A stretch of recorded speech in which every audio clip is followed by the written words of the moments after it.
spread as well. It's so good.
This is a rare feature in megalithic temples on the island, having steps leading.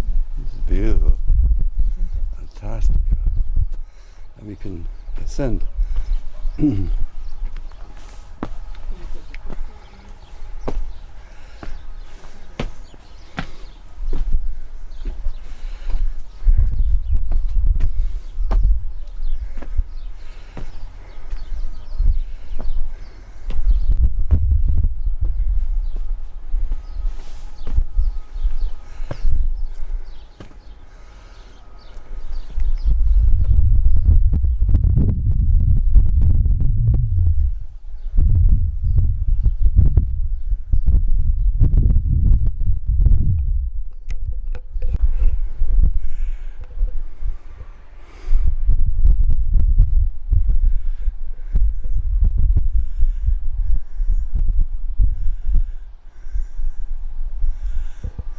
Don't film me.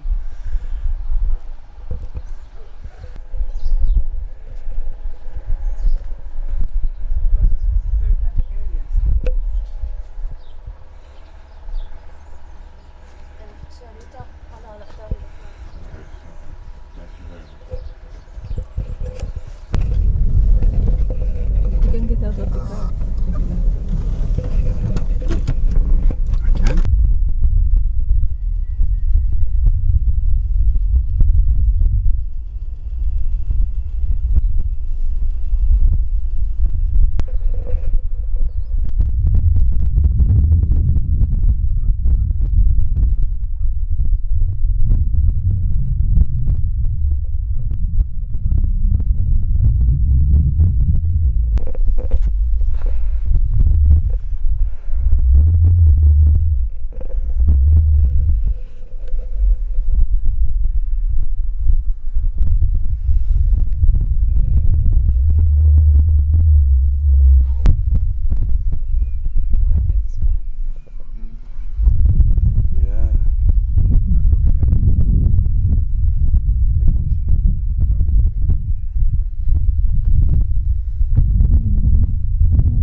This side, well, I think all of it is a convent of nuns that do not go out.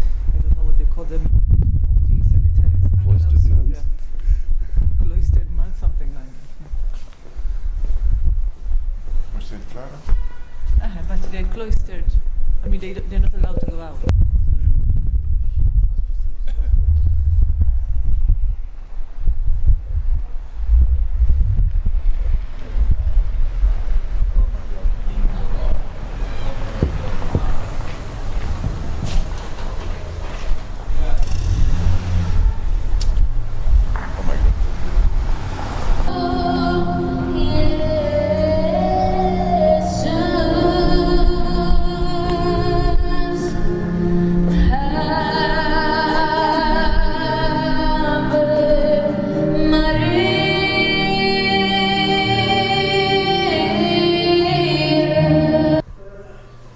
form of a crescent moon when it hits that wall, that slab there. Well, it does. You don't see it like a crescent moon. No, it there, should but be the image on the wall should be a crescent moon. Yes, it is. It is a crescent. Here you can't really see it's a clear crescent moon, but if you see it at the summer solstice, it is shaped like a Yes. crescent moon. Sorry, why don't you explain how Nitro works using Okay. it will be easier when you see This is the lower temple. That's the upper temple. Yeah. Let's start with the equinox, the spring and the autumn equinox. Then it's illuminated through the central corridor there. And that slab at the back. Yeah, Half of it. right in the back. No, it will be. Well, it moves. Okay. The sun starts to With the move. carpet of lights all the way in. Yeah. This band of lights down the And the thing is, it's so precise. So you see the top slab there on that inner altar. The sun, if you I put an object on the top of that, and it was never illuminated. So they knew exactly where. It seems to be knowing that exactly what they wanted to have in light and what they want to have keep in dark. So that is the equinox, where there is the central alignment, central orientation of the temple. If we then I can go to the summer solstice when the sun is as far north as it goes. You see, you have the illumination through the same main entrance towards that the vertical orthostat, and it hit exactly the outer edge of that orthostat. So here again you talked about a dichotomy between light and dark. So it's perfectly, at least today, it's perfectly aligned. And as it seems that the main structure, the basic structure of Nidra Source is still archaic. At least the archaeologists agree with it. That is, it's an archaic. It's still a basic structure of what it might have been. And even on the first pictures ever taken here from 1863-4 shows that it's okay. It's a little more disordered, but the basic structure exactly the same. Then we can go to the winter solstice, where you have the sun coming from as far south as it goes, and you see it has this cross jam offset illumination again through the other side, to the main door, and hitting that orthostat on the edge of that orthostat. And you can divide this even further if you want. It doesn't show here. You have something called cross-quarter days. Yes. And on the cross-quarter days, the sun will hit on this part here of that orthostat, on that side and on that side. And you can even divide it further into 8 days. A cross-quarter day is half day between either the solstice or the equinox. And you have 8 days divided further, and you can follow certain demarcated areas of illumination. So that's calendar is a modern terminology, but it could have been used as a device for keeping kind of track of time. Yeah. Because you're following it, you would know what time of a solar year it would be. You know, we call it May, December, whatever it is, but that was not important at that, probably for the Neolithic people. Be tied Shall we to festivals. watch the video?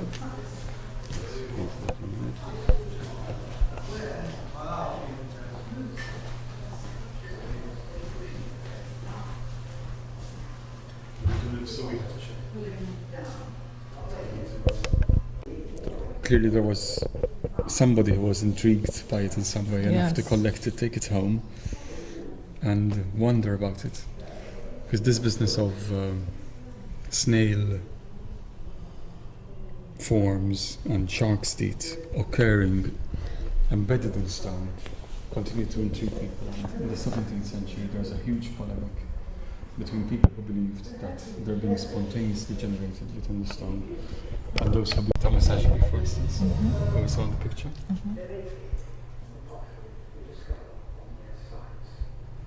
Reverend Dawes, Captain Hassel. Oh, Captain Hassel is the father of Mark Hassel, who until recently taught Roman archaeology at the Institute of Archaeology, and he was responsible for the prison in the military prison, I think. But I never pointed.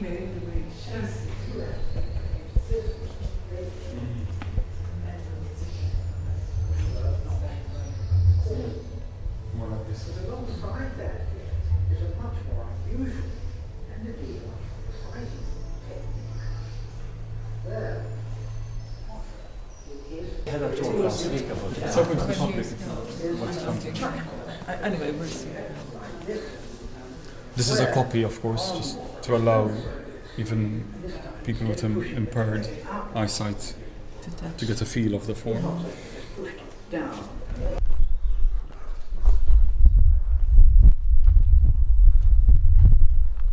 It's one of the few features which look onto the outside. So the, That's the hole we saw earlier. oh,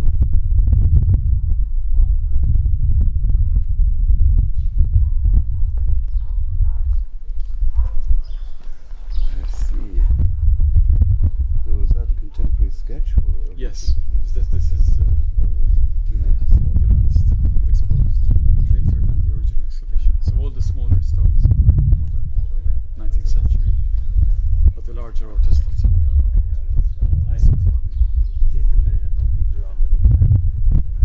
so we can only use imagination to fill in what sort of practices you had We didn't do any harm. around the building as well as But within. That it's not actually the hole itself that makes it half crystal, but it's the slab in front of it. Yeah. So, yeah. That is because I need and it doesn't make this half crystal. So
calcite, this dark Yes, calcite, yes, which yes. occurs naturally in this area and even visible in section in the corridor, and that may be deliberate, putting it on the outer wall like this, next to it, and we'll see it again in the threshold going into the south temple in a moment. But this would have been natural that water has formed it. Yes, but for megalith. So it may be a deliberate choice, choosing that megalith and placing that feature on the outside.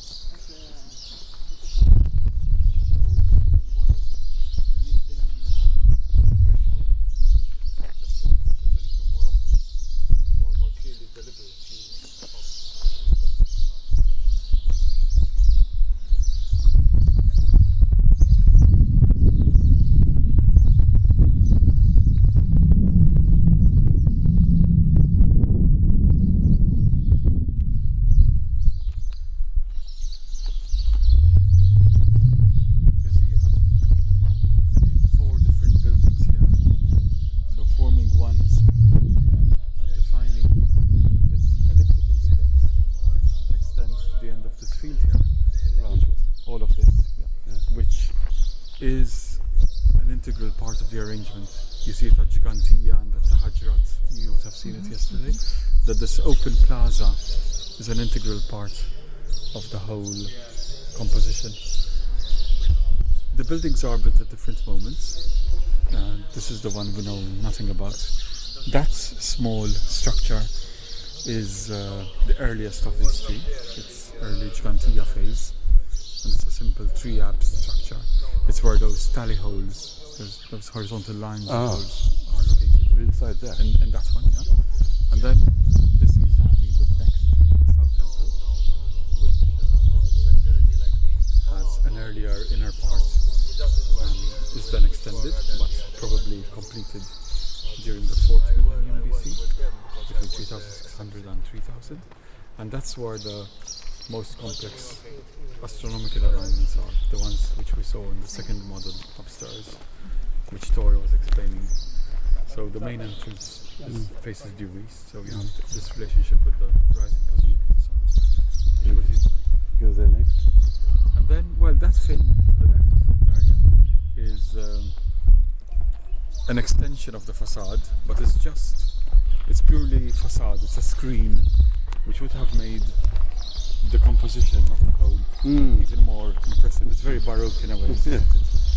And then finally, the central temple is built, and the Tarshin phase, sometime after 3000 BC, and it's largely made of globigerina on the inside and coralline on the outside. You can see part of the coralline external shell here.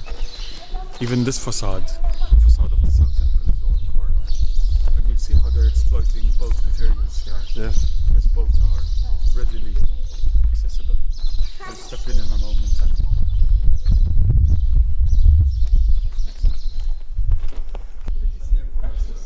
Sorry? visibility. Qed jgħid li biex ma ndoqx inti. Don't pick up the stone to fall down. Go ahead.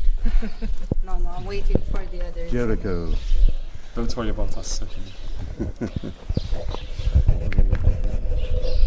Sorry?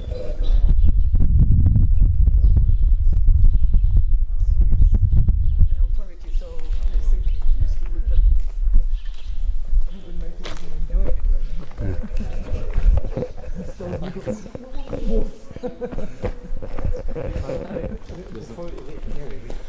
Here's another rope hole, Yes. which saw Very different size, of course. Yeah. To us, it looks. tiny donkey. Then we have an interesting hole here in the facade.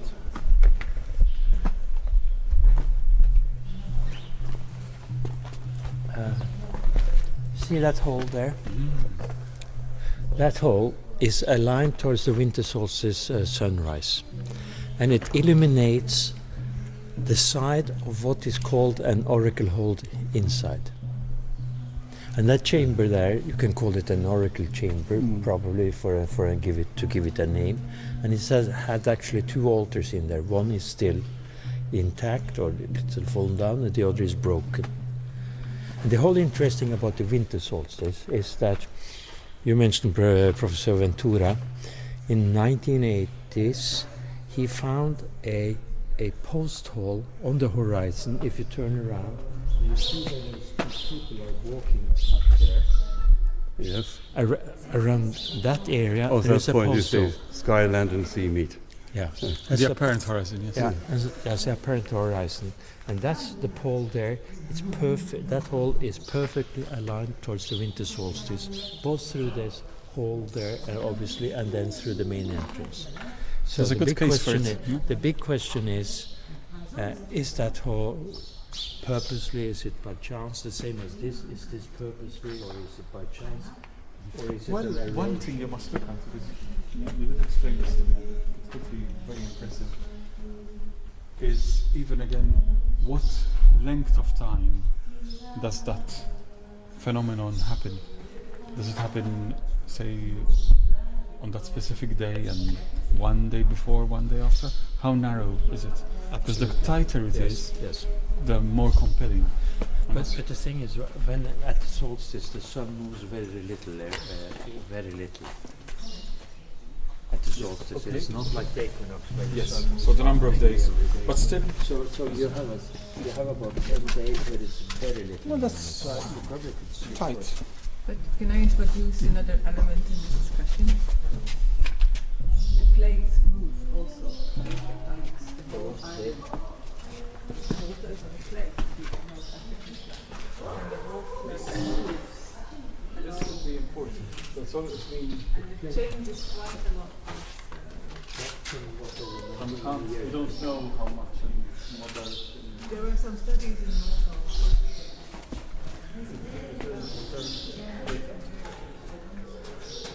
We're going to ask you to look this up.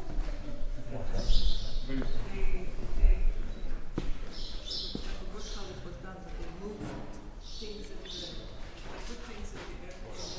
I'll measure this. The question is if there is a change in orientation.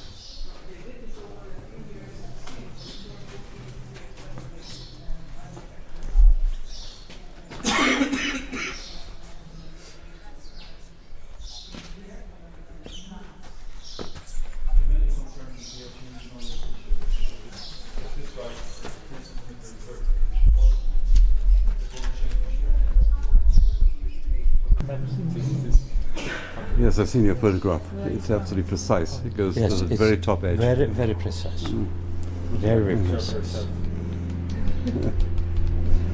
And you're saying about the 7-meter length, there's some geometry here, is that? Yeah, yes. And some has looked into Alexander Thom. You know him, obviously.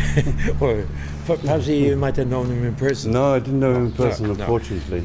But he has looked into the megalithic yard.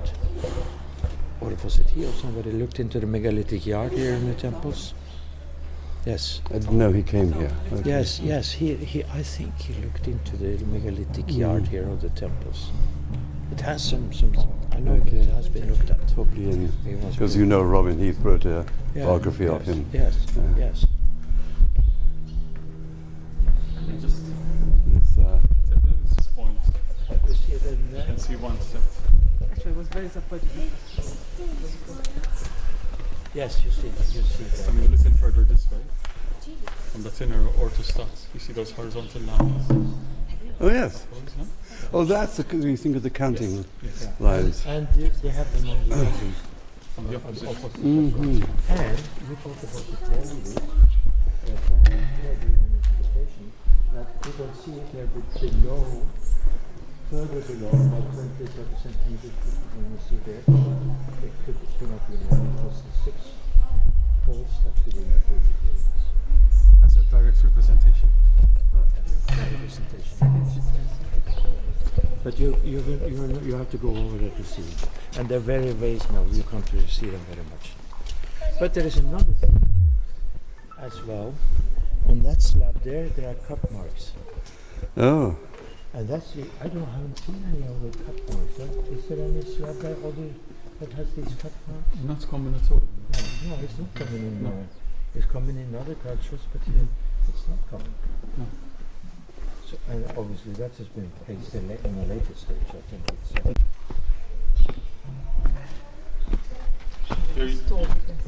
You catch a glimpse into this space which may have been scooped out to gain an extra room at one stage. So we're seeing the inside of the facade, you know, and the shell of the inner wall, which we saw from the other side. And what we're standing against here, made of coralline, is the outer wall of the south temple. These are the megaliths which we were discussing, Tori. You can see how yes. coralline limestone Yes. is all programmatic. So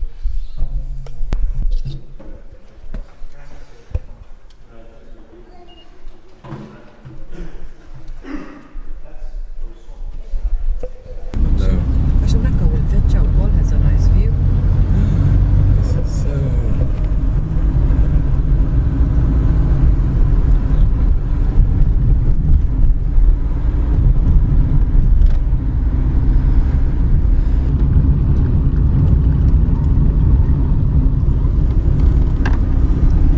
just like it, that's it. I like what they did. Let's go straight to the ferry.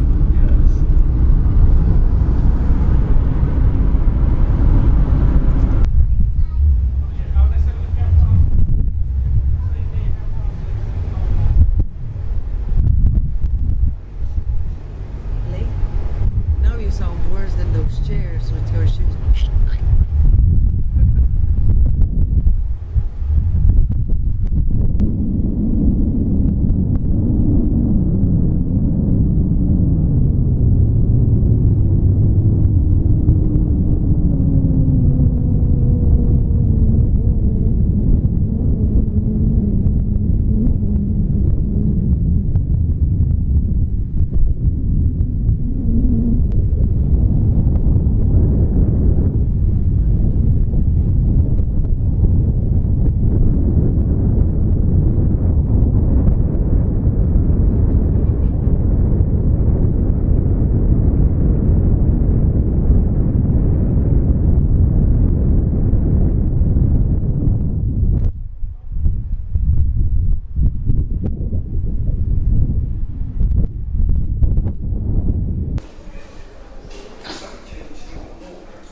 Objects such as statuettes, creatures, placed in special niches now sensitive areas. This can be created to show so as we go that way. Also to experience the contemporary period. In fact, about 1,000 years after 2500 BC, this is essential to help us understand the rituals and activities in use. These, so clear. The voice. I was like, this is like those kind of TV voices. Or radio voices. And tamal, dates. And you blend them together and you make these balls. Oh, that's amazing. Oh. Yeah. So tell me again the name of this place? Gigantia. Gigantia. Oh, after giant. Yeah, gigant is giant.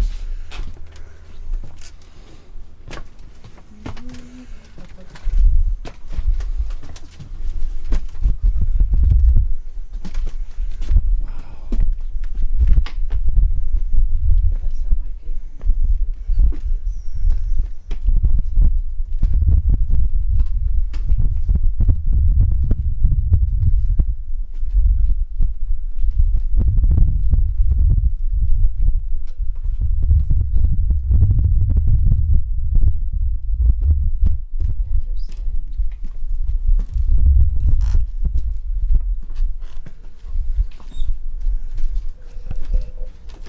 I just now understood what you said about us being native or Tribal. tribal. Yeah, it's just all sunk in. Let's see. Do with the structure of our brains even. Yeah. Our lower animal limbic. No, it's higher functions connected with it. Yeah. It enables us then to cooperate, but only with our tribe, and produces conflict with other tribes. Wow, it's kind of intense. And it's just the effect of erosion, but it's like an intense abstract painting. Phew.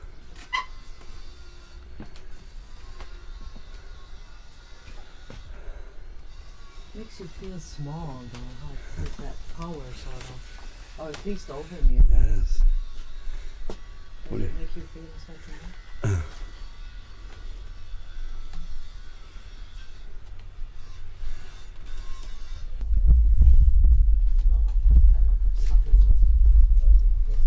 a lot of torture.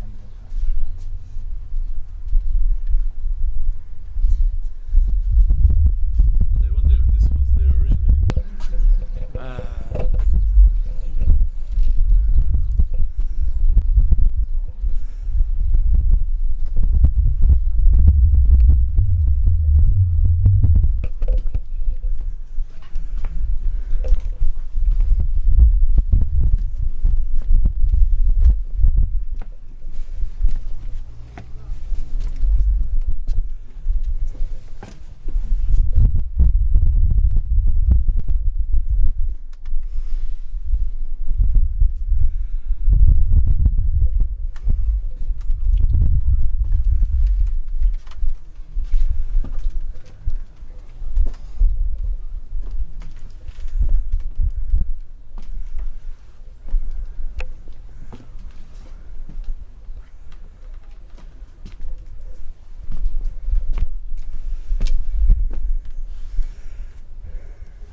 Or why not try one of our